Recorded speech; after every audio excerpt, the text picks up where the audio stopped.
नमस्कार मित्रांनो, Dzire admission कन्सल्टन्सीमध्ये तुमचं स्वागत आहे. तर या व्हिडिओमध्ये आपण महाराष्ट्रामध्ये मॅनेजमेंटमधून बी-एम-एस किंवा बी-एच-एम-एससाठी साधारण किती खर्च येतो याच्या बाबतीत आपण ह्या व्हिडिओमध्ये पाहणार आहोत. त्याचबरोबर जर आपला स्कोर कमी असेल, आपल्याला नीटमध्ये खूप कमी मार्क्स असतील, जस्ट क्वालिफाईडच्या वरती असेल, तरी आपण महाराष्ट्रामध्ये जे 15%चा मॅनेजमेंटचा कोटा आहे, त्याच्यामधून ॲडमिशन घेऊ शकतो. मॅनेजमेंट कोटा हा फक्त प्रायव्हेट कॉलेजेससाठी असतो. आता कॉलेजेसमध्ये साधारण 3 पट ते 5 पट म्हणजे कॉलेजच्या गव्हर्नमेंट कोटाची जी फीज आहे, त्याच्या व्यतिरिक्त 3 ते 5 पट दरम्यान ही फीज कॉलेज घेऊ शकतं. त्यांना ही परमिशन गव्हर्नमेंटकडून आहे, की तुम्ही 3 पट असेल किंवा मग त्यापेक्षा थोडी जास्त फी तुम्ही घेऊ शकताय. या फीमध्ये फक्त कॉलेजची ट्युशन फी व इत्यादी खर्च असतो. समजा एखाद्या कॉलेजची फी 2,00,000 असेल, तर तुम्ही 3 पटनी आपण पकडलं तर एक 6,00,000 रुपये पर इयरच्या बजेटनुसार तुम्हाला त्या कॉलेजची फीस पडू शकते. आता काही कॉलेजेस जास्तही मागतात, 4 पट, 5 पटही मागू शकतायत. ते कॉलेजवर डिपेंड आहे. आता हॉस्टेल व मेसची फी ही वेगळी असते. आता काही कॉलेजेसमध्ये काय असतं, की तुमची 3 पट फीस घेतली, तर हॉस्टेलची फी ही एकच पट घेतली जाते. परंतु काही कॉलेजेसमध्ये ही हॉस्टेल ही कंपल्सरी असते व काही कॉलेजेसमध्ये हॉस्टेल कंपल्सरी नसते. त्यामुळे आपल्याला हॉस्टेलची फीस तर या फीसच्या व्यतिरिक्त भरायची आहे. आता मॅनेजमेंटमधून ॲडमिशन झाल्यास कोणत्याही प्रकारची स्कॉलरशिप आपल्याला मिळणार नाही. हे पहिल्यांदा स्पष्ट झालं. एखाद्या विद्यार्थ्याचं प्रायव्हेट कॉलेजमध्ये जरी ॲडमिशन मेरिटनी झालं, 85% कोट्यामधून झालं, तर त्याला स्कॉलरशिप ही 100% मिळते. म्हणजे एखाद्या कॉलेजची फी 2,00,000 असेल, तो विद्यार्थी हा ओबीसी कॅटेगरीमध्ये असेल, तर त्या कॉलेजमध्ये त्याच्यासाठी ही ₹1,00,000 फीज असते. परंतु मॅनेजमेंटमधून ॲडमिशन झालं, तुम्हाला साधारण 1 वर्षाला 5, 6 7 लाख रुपये जेवढी फी असेल, तेवढी फी तुम्हाला पे करायची आहे. त्याच्या व्यतिरिक्त त्याच्यामध्ये स्कॉलरशिप मिळत नाही.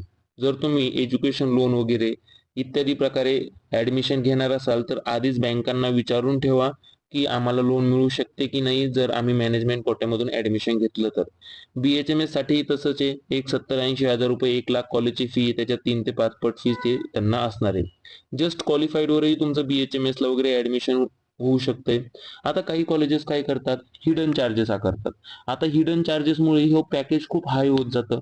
ॲडमिशनच्या वेळीच, त्यानंतर ॲडमिशन होईपर्यंत तर सर्वसामान्य चालतं, फीज वगैरे एकदम व्यवस्थित असते.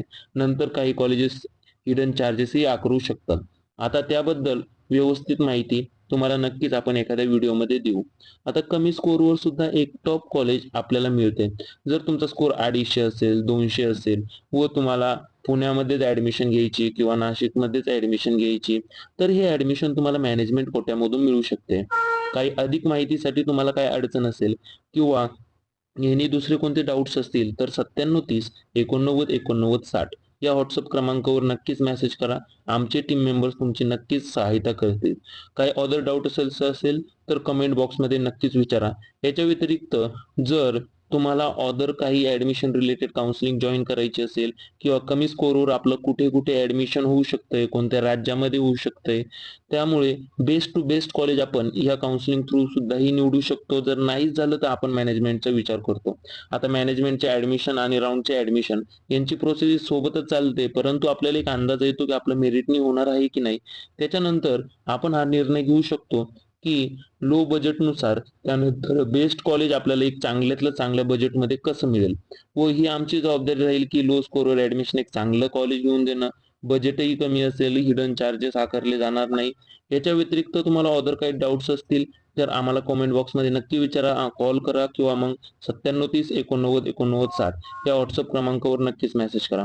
आमचे टीम मेंबर्स तुमची नक्कीच हेल्प करतील व आपले कमीत कमी पैशांमध्ये व कमीत कमी बजेटमध्ये चांगल्यातल्या चांगल्या कॉलेजमध्ये कसे ॲडमिशन होईल, बी-एम-एस असो, बी-एच-एम-एस असो, फिजिओथेरपी असो, कोणत्याही कोर्सेससाठी आपण नक्कीच चांगल्यातल्या चांगल्या कॉलेजमध्ये ॲडमिशन घेऊ.